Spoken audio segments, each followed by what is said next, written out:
guys, welcome back. At this point I want to talk about my journey in pharmacology. As you know, I like pharmacology very much.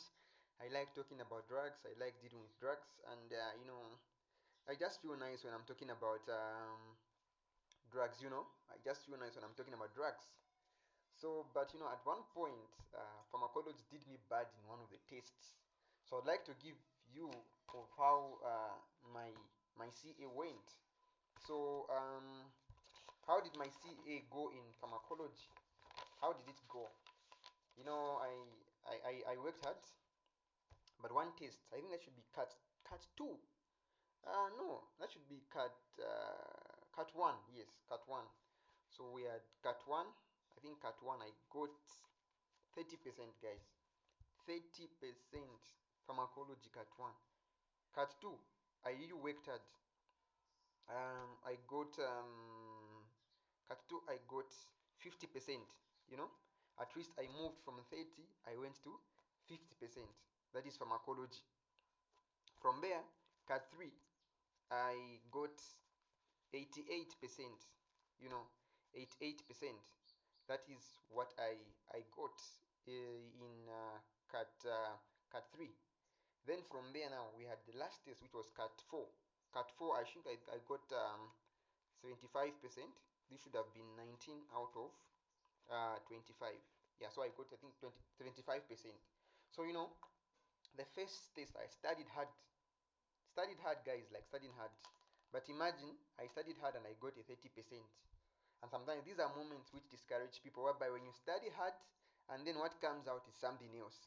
What do? Do you give up or you continue working hard? So imagine while you study hard, sometimes you even spend a sleepless night. Then the test writes you, what people say, test ya kulemba. Imagine the test writes you. So I studied hard, and in the end, I ended up getting a 30%. I was like, anyway, it's fine. Let me just work hard. I motivated myself. I worked hard. I worked hard. I worked hard. Then I got a 50%. I said, I think there's improvement. So from 30 to 50, I saw that I was improving, and that gave me more courage to work on, to continue working hard. So I said, I think I'm improving, and I'll do better. So what I didn't realize in the first place is when I got a 30%, it's not because I didn't study hard. I studied hard, but one thing I didn't realize to say sometimes studying hard is not enough, guys. Studying smart is being wise. So how do you study smart? Sometimes you're supposed to focus on what materials the lecture like bringing. So you find that there was this pamphlet which people had, and I never went through it. And most of the people, I think they had it. So, and these were just MCQs questions, and they were hard ones in pharmacology. MCQs, drugs, different drugs you've never even heard. They teach something in class, the drugs which will come there, my friend, you'll be like, you think as if you've never even did it in class. So now there was this pamphlet which the guys had. I don't know where they got it. So now, after writing the test, I had to come across the pamphlet. I was like, oh, this is the pamphlet the guys did. And you find that those people who went through that pamphlet, they did well. Some people even did 80 something and all that. There's a person who got 30% like me. Because why? I didn't go through that pamphlet, and I never knew it. So I was telling to say it's different when someone is speaking from experience. These are people who have been at Cavendish. Some of them, they were even maybe repeaters, so they knew the system to say this is the pamphlet which the sir likes getting questions if he's preparing pharmacology. And for sure, there are certain things like that whereby there's a particular book which a particular lecturer likes. Whether you like it or not, you bring questions from that. So why should you mostly waste more time in the slides when what is coming is in the pamphlet? Yes, make sure you study the slides and you know them. Yeah, but go through those materials which the lectures like. So I got something. So, oh, this is what happens. So I only got to realize that cut three, because I went through the same pamphlet.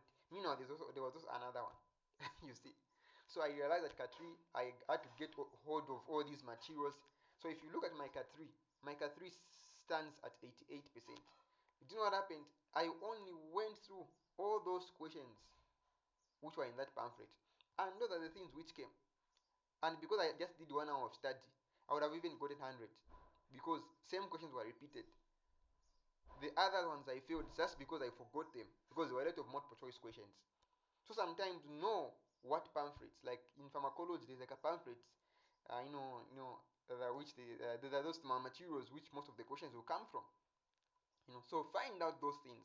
You know, and I think I'll be able to share some of those things. These are things which students need to know. Yeah. So this is the thing. So I moved from 30, 50, from 50 to 88, and then lastly cat 4 I got 75. So I think I started doing better, and my CA got boosted. So this is how I went through my pharmacology. Pharmacology is not something that is easy. I can tell you it's not easy because you have to know the drugs, and trust me, there are many drugs you're supposed to know and study. Many things you're supposed to know in pharmacology. Whenever you're studying drugs, you start doing maybe systemic pharmacology. You're looking at the cardiovascular system. You look at things like hypertension, all those things, heart failures. You talk about respiratory system. You look at asthma. There are many things. You look at diabetes mellitus, the drugs which are used. You're supposed to know. And one of the things I've always said in pharmacology, know the drugs, know the side effects, know the contraindications. It's very important when you know the drugs that are being used. First choice drugs, second line drugs, all those things very important. You go to the side effects of the drugs. From there now you look at the contraindications. Where are these drugs contraindicated? What does it mean if they say this drug is contraindicated in this condition? So once you know the side effects, you are good to go. From there, after knowing the side effects, you look at the contraindications. That's all about pharmacology. At every system you'll be doing, if you're looking at maybe cardiovascular system, you look at hypertension or maybe heart failures. Which drugs are used in hypertension? Which drugs are used in heart failure? From there, you look at the side effects. From there, now you look at the contraindications. You look at which drugs are safe during pregnancy. All those, when someone is having hypertension, which drugs can you use during that pregnancy, which are safe in all 3 trimesters? So you talk about those drugs which can be given in pregnancy. I think one drug that I remember is labetalol. It's very safe during pregnancy. So if you find that if you administer a drug which is contraindicated in pregnancy and the person is having hypertension, you are going to worsen the condition. So meaning you are going to be a bad clinician. So you're supposed to pay attention. Side effects, contraindications of all the drugs that you administer. These are very important things you're supposed to know as a clinician when you're dealing with pharmacology. So it's all about drugs and a few things that you're going to look at. You see. So make sure I repeat. Side effects, contraindication, even things like mechanism of action. I forgot to mention about the mechanism of action. Know the mechanism of action of a particular drug that you are giving. So know the side effects of a drug that you're administering, know the mechanism of action, and the contraindication. So you'll be examined on these three things. What are the side effects? You know, side effects of this drug. What are the contraindications? And what is the mechanism of action? For example, you pick on a drug that is maybe used in urinary retention, bethanaco or carbaco. Yes, these are used in urinary retention. um, and you talk about even pyrocarpine, so all those drugs. So you're supposed to know the mechanism of action of these drugs. You know all these drugs. You know why they are contraindicated. So if you only focus on these three things, you'll be good to go. I'm not saying these are the only things you have to focus on, but if you're dealing with drugs, and depending on what system you're studying, if you're studying the respiratory system, maybe you're talking about asthma, know which drugs to use. Maybe you're talking about salbutamol. What type of drug is it? What is the mechanism of action? Is it long acting? Is it short acting? All those things, know them. What are the side effects? What are the contraindications? That's all. I think you'll be good to go. So that's how I managed to handle pharmacology. The rest, I wasn't having so much problems, but I think, like I said in the other tutorial video or session, I said there are two courses which gave me like problems. I'm not saying these ones were not challenging, they were, but there are these two courses at least which were troubling me a bit here and there. So you find that pharmacology and pathology. But if you look at how I moved in pathology, I mean pharmacology from 30% to 50, 50% to 88, from 88% 75, I think that was good. On the other hand, pathology will hit me bad as well. So I'll be guiding you, more especially pay attention to what I'm telling you. These things, they really happen. So like I said, you have 9 courses, and I'll guide you in each step. Feel free to ask me questions. How should I handle myself? More especially for those who are about to start. You haven't started anything. So for those who have not started, you are starting your second year now. Start looking for course outlines. Start looking for lecture notes. Begin to study. Studying ahead sometimes is good. It's very good. You study ahead. When the lecture comes in class to teach, you'll be good to go.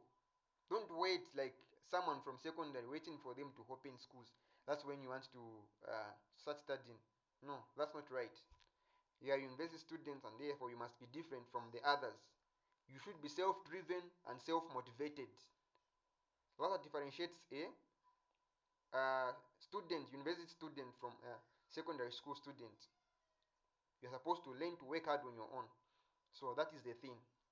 So thank you so much for your time. Please share this, like, subscribe, and we'll be doing many more things. I'll be making many more mentorship sessions. It's not only about teaching, but also about mentorship. How do you go about anatomy? Which materials do you use on this part? How do you go about biochemistry? How do you go about clinical methods? How do you go about healthcare ethics? How do you go about behavioral science, which is psychology? Many things we'll be talking about. So these are the things we'll be talking about. There's more that is coming.